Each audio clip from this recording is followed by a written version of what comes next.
Tips from Trestle is brought to you by the Boelter Companies, Navigator Group Purchasing, and eMenu Choice Point of Sale.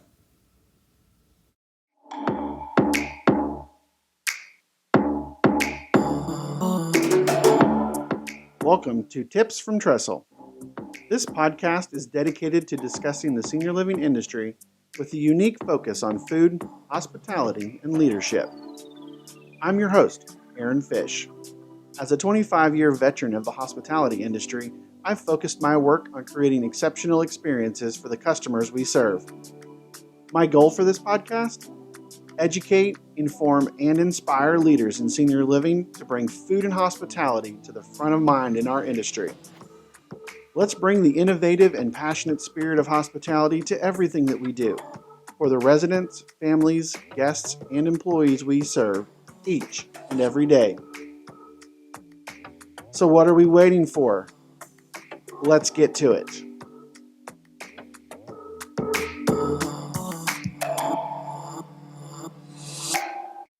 Today I want to tell you about one of Trestle's senior living partners, Boelter. Boelter is a food service design, equipment, and supply company that has been providing expert guidance to the food and beverage industry for nearly a century. A strategic partner to the most successful food service operations in the country, Boelter provides support in kitchen and bar design, equipment procurement and install, and supplies. Their team of senior living food service experts have experience across the continuum of care. From independent living to skilled nursing and CCRCs, Boelter specializes in right-sizing new facilities, modernizing remodels, and providing the right food service equipment and supplies. At Boelter, they are committed to creating memorable experiences for their customers and their guests. With their top-notch team and a global network of quality supplier partners, their customer-focused approach is built on a foundation of collaboration and decades of industry experience. So thank you for considering Boelter for all of your food service needs. Today on Tips from Trestle, I'm joined by Brit Gala-Ploeckelmann. After many early years of diverse food service and hospitality experience, such as bakery, deli, restaurant, casual, and fine dining, Brit spent 10 years focusing on senior living, working for a private healthcare company as a senior food service consultant, working with customers to customize selections for commercial kitchen equipment and smallwares, with emphasis on layout and design. She then expanded her experience by traveling abroad and working with global companies in retail food operations and commercial cooking equipment manufacturing to manage complex business projects and bids. Brit's deep passion for customer service and exceptional client experience brought her back to senior living and to Boelter to provide value-added solutions, continued support to national and key accounts, and innovative problem solving for all our senior living valued customers. Brit, thanks for joining me today on Tips from Trestle. Hey, Aaron, thanks for having me on your podcast. Yeah, definitely. Obviously, Boelter is a sponsor of the podcast, so I'm excited that we're finally actually getting to talk about Boelter, and specifically your role and kind of how it all fits into the senior living space. And so, but first, I want to ask you, how did you kind of get into the senior living part of the industry? Yeah, good question. I had spent, like, as you said, a lot of time in hospitality, waited tables and bartended through college, which, by the way, builds character like no Yes, it other. does. And after a certain point, the hours got to me. It was long weekends. It was a lot of nights. Like, you just couldn't hang out or watch TV, or there's so many things that I couldn't do, like, holidays, you work in holidays and things like that. So I really was looking into getting out of the hospitality industry, and I thought healthcare. Oh my gosh, well, that's like something that's never going to go away. Like, I'll go into healthcare. And that's how that was my segue into healthcare, which then ended up in senior living. And I have to say, senior living is just, that segment itself is so rewarding. And one of the things that I love about it is that you can actually combine a lot of the things that we're seeing in restaurants and hospitality and implement in the senior living. And that's like one of my passions. It's like, how can we make senior living sexy? Like, this is Right. sexy. Like, I know what I'm going to want when I'm in, when I'm in a senior living community. And it's just fun trying to get customers to, working with them to develop new ideas and solutions just to make it more fun because it's a cool industry. Yeah, no, and I think that's part of the reason that our companies have connected and worked together, right? Is we have that same idea of like we don't need to be doing senior living like we have, right? Like Hmm. there's no reason to not be an industry leader when it comes to like food service and design and what we're doing. And so, kind of in that vein, I wanted to talk a little bit about the the approach that you guys take at Belter with uh, creating a partnership, right? Because in talking with you about various clients and potential customers that we may be working with, uh, that's always come through to me that you guys really value creating a partnership over just that kind of more traditional vendor customer relationship. And Hmm. so I'd love to get your thoughts on how that approach works and how that's been successful for you guys. Absolutely. Well, I will start by saying our purpose is literally through food and beverage, we can connect and improve lives in meaningful ways. So that's really the basis of our philosophy. And we hold our customers very dear. So, for example, we view partnerships as like a true partnership. And the way we build these partnerships is really through honesty, respect, empathy, really fully understanding the customer's needs and what they're looking for. Um, and also just being a resource. Like one of the things that kind of makes me laugh is I'll go to these shows and there's all these operators, and I'm just so excited to talk to them and see what they're doing and learn from Yeah, them and try to help find solutions. And they're just afraid to talk to salespeople. yeah, that's And in my definitely mind, I'm like, something. oh my God, that's all we want to do is like help you. We want to talk to you about trends that we're seeing. We want to talk to you about some great pieces of equipment and new technology that's coming out. We want to offer you customized program. Like, hey, if you are looking to uh, put more transparency into your purchasing and your let's say equipment replacement programs, like we can do that. And so when I look at how we partner with them, and especially as vendors, we're really looking for feedback on how we can be a better partner. But it's really through those things, it's really building those connections and just building those relationships because it is based on trust, right? And if you Yeah. don't have trust, whether it's uh, any kind of vendor with any kind of operator, any kind of customer, you really don't have anything. So that's really the core of how we build partnerships Yeah, with our customers. yeah, experience I have and your firsthand knowledge of this, was, I'm working on a project and have this last minute, oh no, we need to get hood drawings together for the plans. And there had been no conversations about the project. It was, something I'm working on completely independently of you guys. And I literally reached out and said, "Hey, can you guys help me with this? This came up and I thought it was taken care of, and we need something done." And with no like promises or guarantees, it was like, "Yeah, here you go. Here's." Not only was it the here's a solution, right? But it was here's what we think is the best solution, and here's why. And there was this whole conversation and dialogue around the project. And for me, there was, there's zero guarantee of business for you guys. Yet there was time and effort and energy expended by multiple people just to find the right solution and to kind of build that trust. Like you said, that yes, we're here for you, regardless of if we're going to, we're a business, we have to make money, but we know that if we don't do this the right way, it's just a transaction and it's not that real true partnership. And I think that that kind of for me illustrates why it's so important for any vendor in our industry to take that approach. Like you said, like don't sell me something. Like let's build a relationship. Let's create a partnership. I think it's so valuable to do it that way. And even as a vendor, we have partnerships that we create with our suppliers, right? So, for example, we have to trust that when there are supply chain issues or there's some kind of a delay or issue with a product, that they're going to stand behind that product, that they're going to come to our aid and do everything they can to make it right. So it really goes about both ways. It's not just the customer or vendor, but it's also vendor and the suppliers.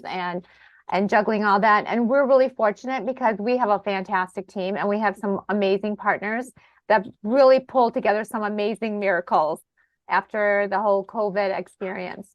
Yeah, no, that's a separate podcast series talking about COVID experience. Um, so I want to dig a little deeper. Like, so when you're looking at, in general, at how do you develop partnerships with senior living operators, what are some of the key touch points that you guys take, and what are some of the ways that you guys do that to get these senior living operators to understand that you're kind of in this for the long haul? Well, I think just like any relationship, I like to think of bringing new customers on as dating. Which is like a really terrible term, but that's like the only But way I can think of. I'm like, we're courting this customer right, because they need to learn more about what our capabilities are. And I think we have done a good job with our marketing materials, but I actually prefer to just do a very general overview and kind of talk about their needs, what they're looking for, and then really tailor the approach. So I look at each operator very individually because they all have different needs and they're all different types of communities, right? So, for example, we really spend a lot of time in the assisted living, memory care, life plan community space, but that doesn't mean that we haven't done a ton of projects in skilled nursing or memory care. And I think that when even independent living customers, their needs are completely different than memory care, right? It's completely different clientele. And the basis for any success, except whether it's a transaction, like a transaction or relationship, is really just true understanding and making sure that we understand like exactly what the customer is looking for through a lot of questions. We have yeah, a whole list of questions that we ask. And that really helps us understand like what their goals are, what their challenges are, and really like, hey, how, we can help. Here are the options. Are we on the right, are we on the right path? Do we need to switch gears? And I think that communication is extremely helpful.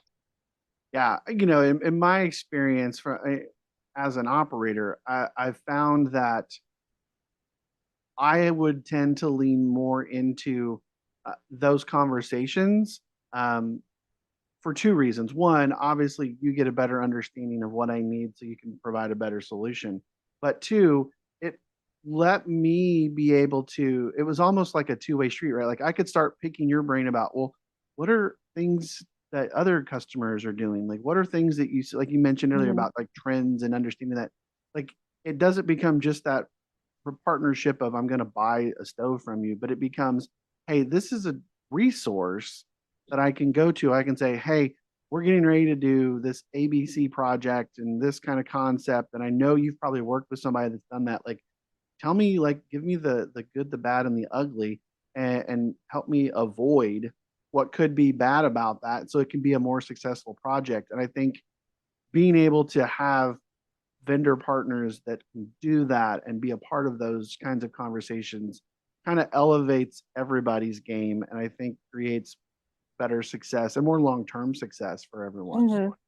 And I think it is transparency is another facet that I think is very important, like that honesty, that transparency, because uh, it's there's a lot of competition out there, Yeah. right? And we're really doing our very best for our customers every day, but we know that they can go somewhere else. So it's really important for us to keep them happy and make sure that we're providing every kind of service that they're asking for. Yeah. No, it makes me think of a project I was working on where someone asked me for a budget, an equipment budget for their pro forma. And I'm like, well, I can give you a budget, but you're not going to buy this stuff for another 12 months, maybe Hmm. 10 months. And so, given the state of like the industry and supply chain, all that, I was like, I have no idea what to tell these customers. And so, it was working in a partnership to say, okay, well, if they buy it now, this is what it costs. But if you do it in this quarter, well, you probably make this markup, and then you should have this markup. And I remember having a conversation with you about like, what's the ebb and flow? What does that look like? How should that be built out? Because it's just hard to guess, but to have that experience, be able to kind of say, well, this is what we've seen over all of our customers. That transparency of being able to say, yeah, it's going to cost you 15% more or 20% more or whatever the Mhm. number is down the line. So you can expect that and prepare for it. It takes away that, I guess, the anguish that might come from an operator when they're just like, wasn't expecting that. I didn't see it. It's not necessarily your fault as the partner, but you could have helped me maybe prepare better for it. Mhm. So that Yeah. transparency piece is so important. Well, and especially on projects like you mentioned, a lot of these projects are 18 to 24 months out. So when you think about like when, you're breaking ground to when you're actually ordering the equipment, Mhm. that could easily be 6 months, it could be a year, it could be more. And so when we work on projects, we have these customers and we work with so many different types of amazing people. But we have these conversations that include those timelines and why it's important. And then part of our partnership is going back to the supplier and making sure that we have a really good understanding of what the expectation is in terms of what the anticipated pay, cost structure is, like how much is this equipment going to cost in 6 months or 8 months or 12 months and so forth.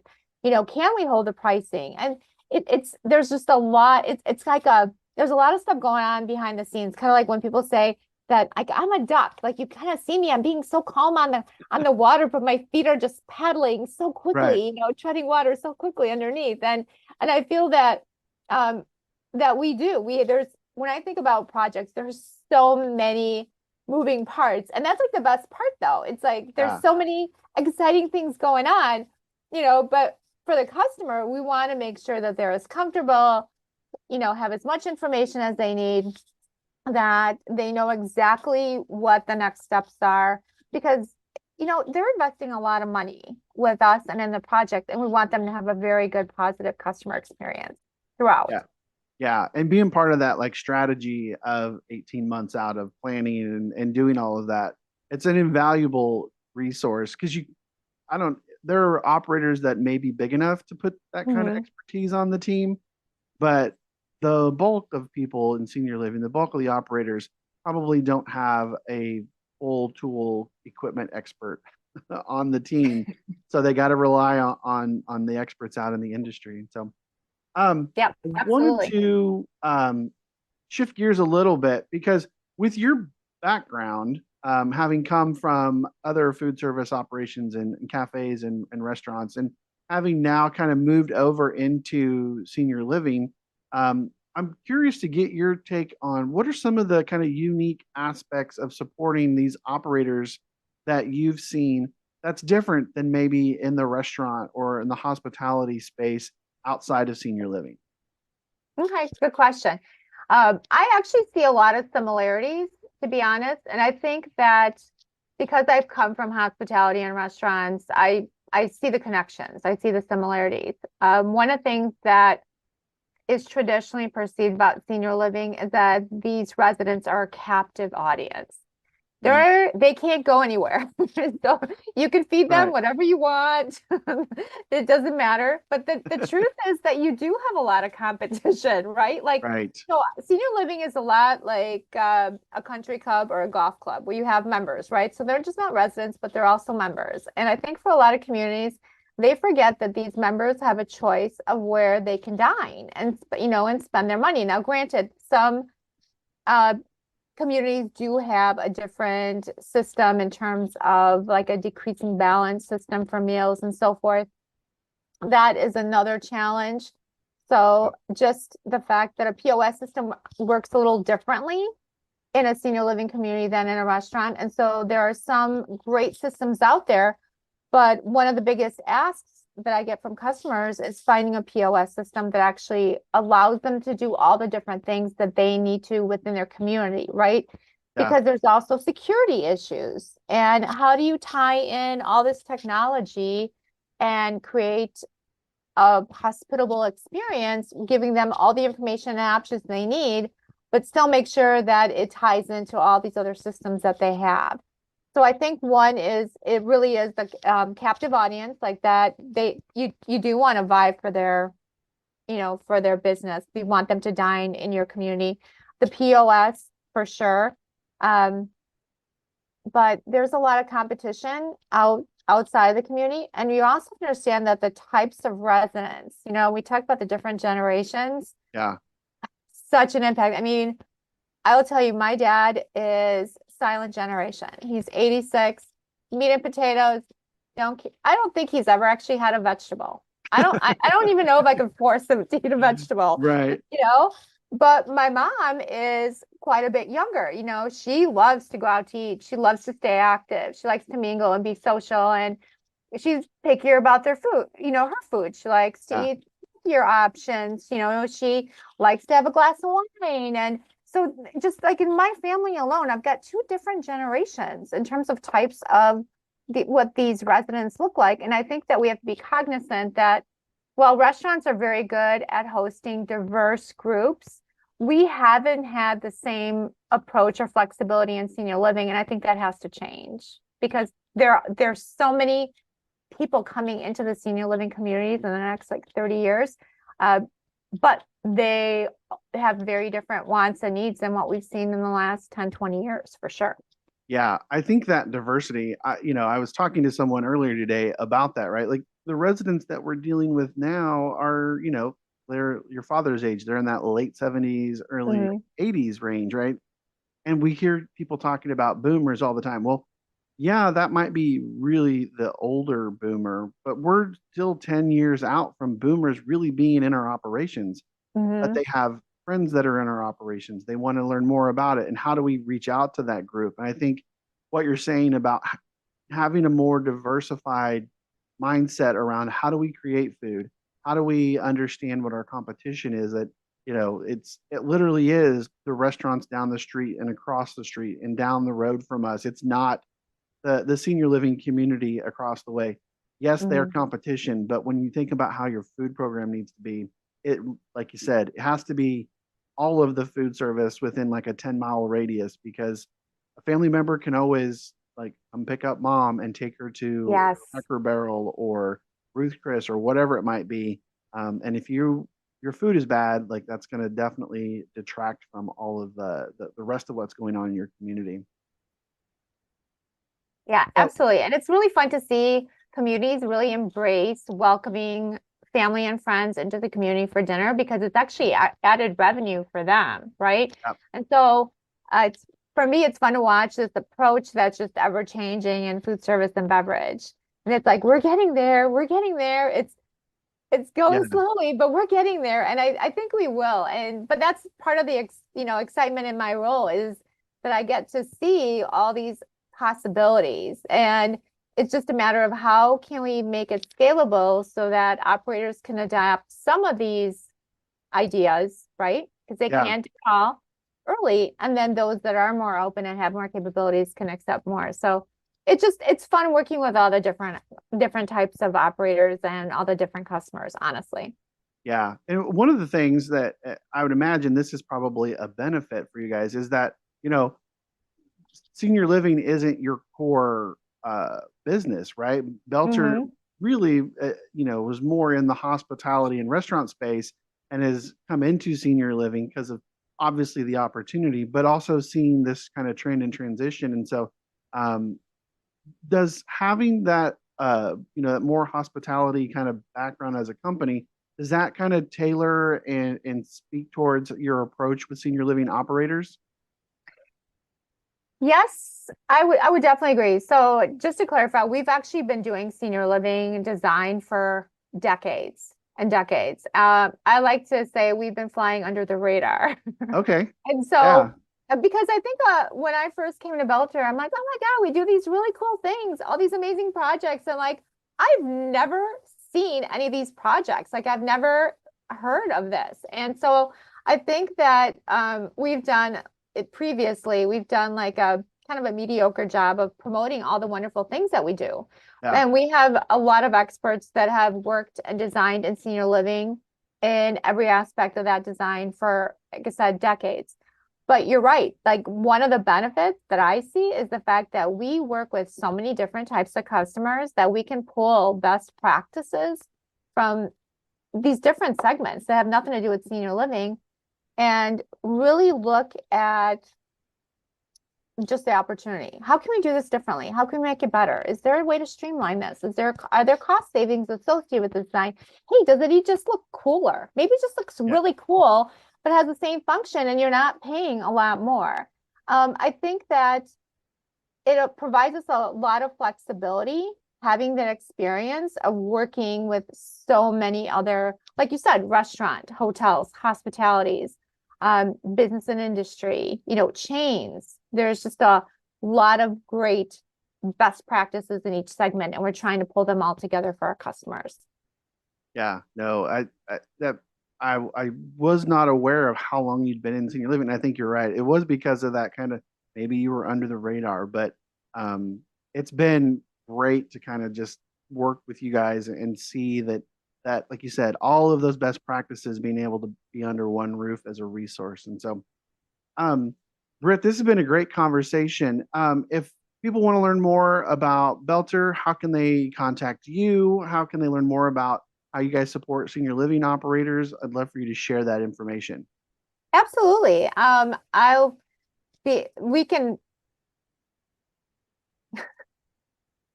You can contact me from LinkedIn. We also have a contact us button on our website, belter.com. I'm happy to give you my cell phone number if you want to call me on my cell phone number, 262-565-3133.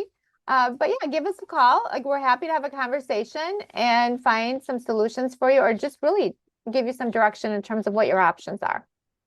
Perfect. Well, Britt, I appreciate your time today and letting us learn a little more about Belter, but also understanding that approach to creating a partnership with a vendor. I think, regardless of what business you're in, some of what you shared today, I think, is invaluable for those looking for that kind of vendor relationship. So, thanks for joining me Awesome. today on Tips from Trestle. Thank you. Navigator is the largest full-service GPO that exclusively focuses on the senior living community. And what that means is we provide products and services that help our members provide a great environment for their residents, such as like MRO, hospitality equipment, food, business products, as well as technology solutions. We actually surround our members with a level of support unmatched in the industry.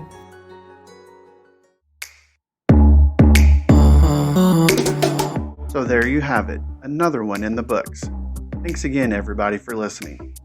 Please follow, like, and subscribe on YouTube, Spotify, Apple, or wherever you get your podcasts, and follow us on Twitter at Tips from Trestle. You can also learn more about the work I do by following me on LinkedIn, Twitter, Instagram, and even TikTok. And be sure to check out Trestle Hospitality Concepts at www.trestlehospitalityconcepts.com. I'm your host, Aaron Fish, and this has been another episode of Tips from Trestle.